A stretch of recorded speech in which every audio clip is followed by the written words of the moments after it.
Hello guys, welcome back to your own channel Physics Diary.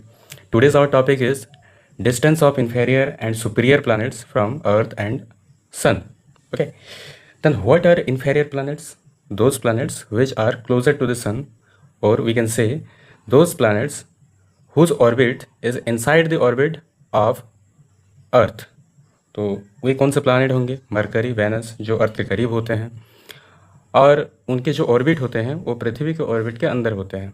तो उन planets को हम लोग कहते हैं इन्फेरियर प्लैनेट्स। ये हुआ सन, ये हुआ अर्थ, ये कोई एक प्लैनेट है। तो इस प्लैनेट की जो डिस्टेंस है वो सन से काफ़ी नज़दीक है, और इस प्लैनेट की जो ऑर्बिट है वो अर्थ के ऑर्बिट के इनसाइड ही है। तो इस प्लैनेट को हम कह सकते हैं इन्फेरियर प्लैनेट्स।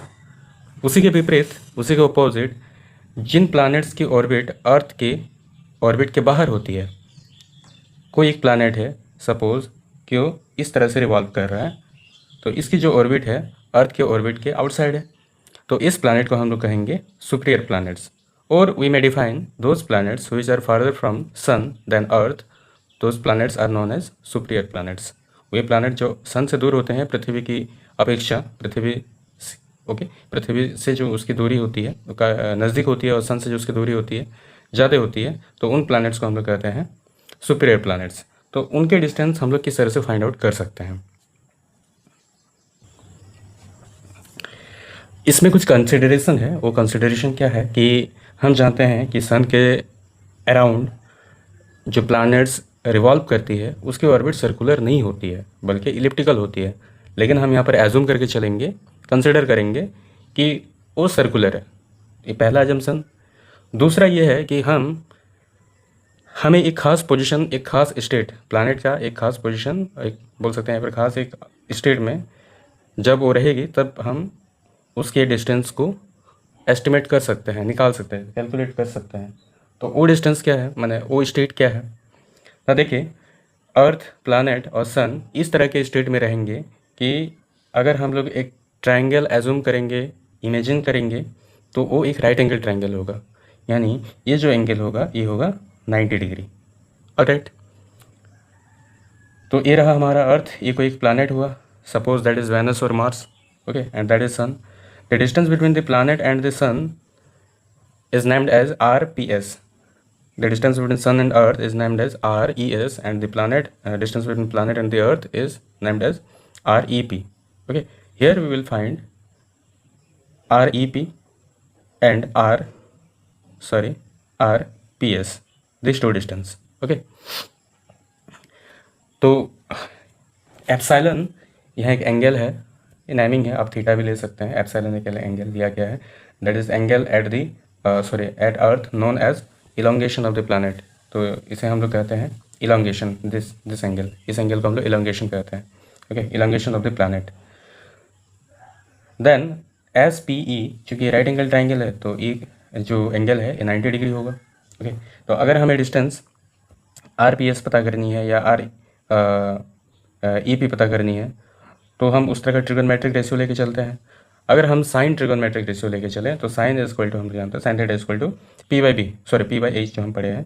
तो अगर ये एंगल 90 डिग्री है तो ये एंगल होगा, ये जो साइड होगा ये होगा H। ओके, क्योंकि इस एंगल को हम लोग कंसिडर करके चल रहे हैं इलोंगेशन, देन ये जो होगा साइड, ये जो साइड है इसको हम कहेंगे P, और ये जो साइड होगा ये हो जाएगा B।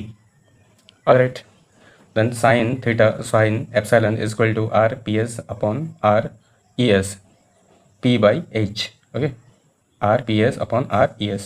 ओके, हम जानते हैं the average distance between the sun and earth is known as 1 astronomical unit, then RES is equal to 1 astronomical unit, hence RES is equal to 1 astronomical unit। हमें RPS चाहिए तो RES को इधर ले गया गया। आप या फिर दोनों आप ऐसे समझ सकते हैं कि दोनों तरफ RES से इंटू किया गया, तो RES यहाँ कट जाएगा, तो यहाँ RES इंटू रहेगा। ओके, तो RES equal to RES equal to 1 astronomical unit, then RPS is equal to sine epsilon into 1 astronomical unit. That is the distance of the planet from the sun. Right now the distance of the planet from the earth will be, now here will use cos, the trigonometric ratio cos epsilon. We know that B/P, that which is B is REP, and B/H, then R E P upon R E S, R E P upon R E S. R E P हमें find out करना है, तो इस तरह से हम लिख सकते हैं R E S second one astronomical unit, और इस तरह से distance of the planet from the earth हम कैलकुलेट कर सकते हैं। Right now the distance of the superior planets okay from sun. तो सुपीरियर प्लैनेट्स पहले भी डिस्कस कर चुके हैं, वो कौन कौन से हैं? मार्स हैं, जुपिटर हैं, सैटर्न है, नेपच्यून है। तो ये सारे क्या होंगे? ये सारे होंगे सुपीरियर प्लैनेट्स जो सन से काफ़ी दूर है अर्थ के मुकाबले, या फिर सिंपली आप समझ सकते हैं जो अर्थ के ऑर्बिट के बाहर होगा, जिनका ऑर्बिट्स, वे कहलाएंगे superior planets.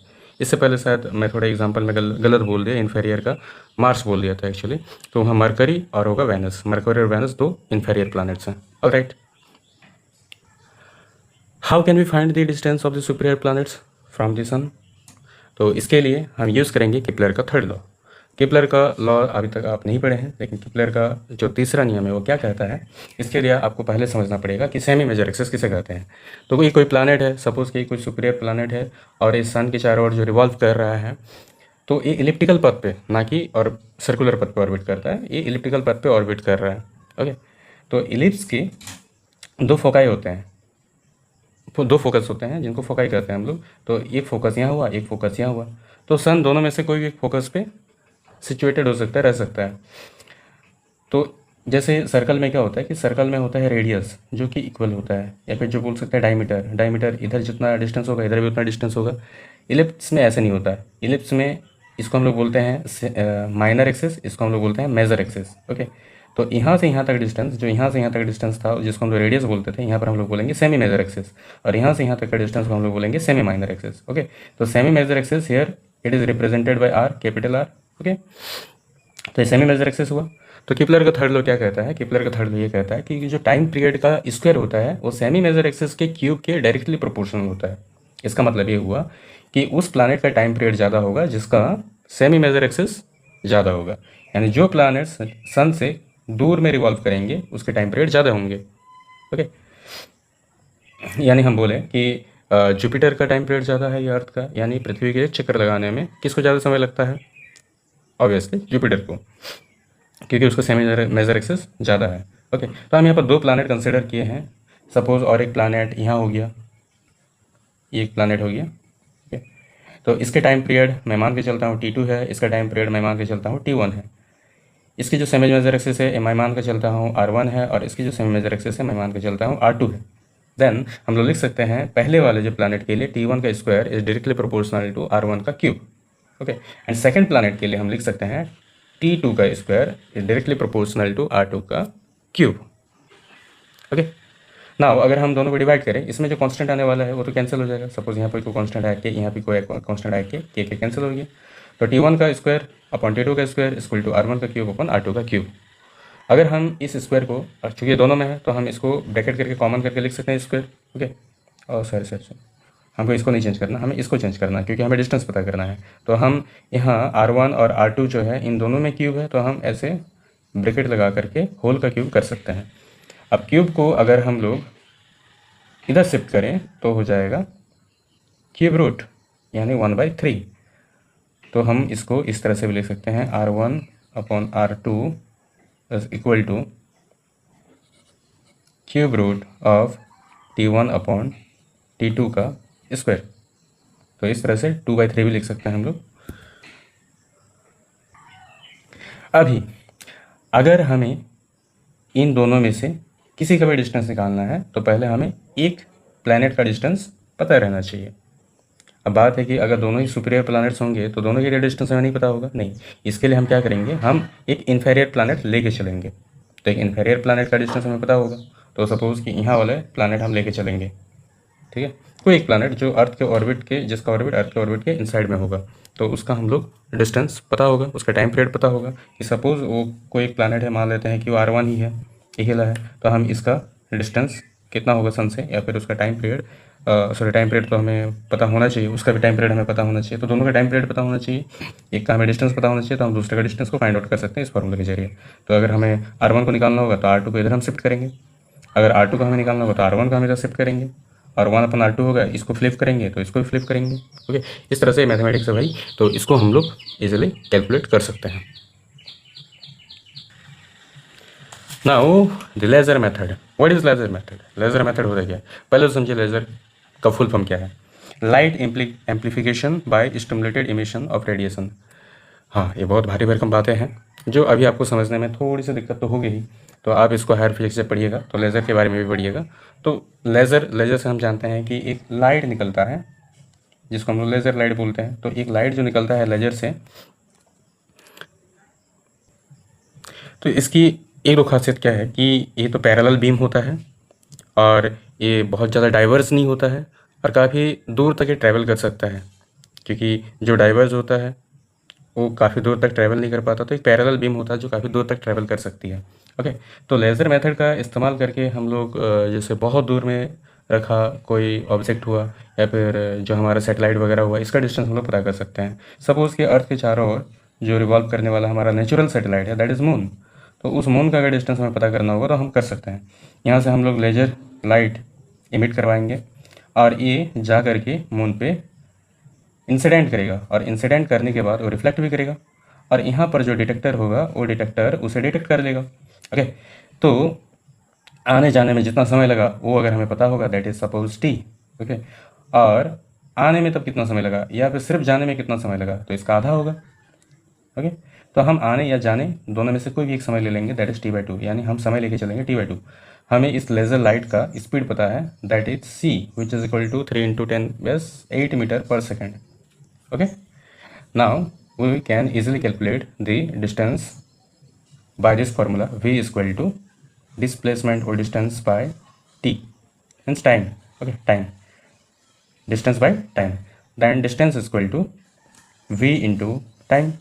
Okay, and distance is equal to, here v is equal to c and time is t/2. Hence we can easily calculate the distance. All right, चलिए ये हमारा कंप्लीट होता है जो इनडायरेक्ट मेथड है बड़ी दूरियों को मापने के लिए, for measuring the large distance.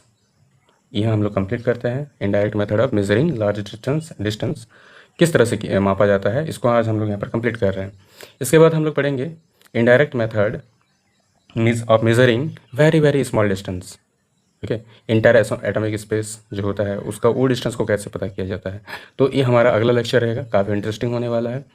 तब तक के लिए बने रहिए हमारे चैनल में, और अगर आपने सब्सक्राइब नहीं किया है तो प्लीज़ सब्सक्राइब कर दीजिए और उन बच्चों तक ज़रूर पहुँचाइए वीडियो को जो कोचिंग नहीं ले पाते हैं और जिन्हें पढ़ाई करने की बहुत ज़्यादा इच्छा है। Till then take care, bye bye.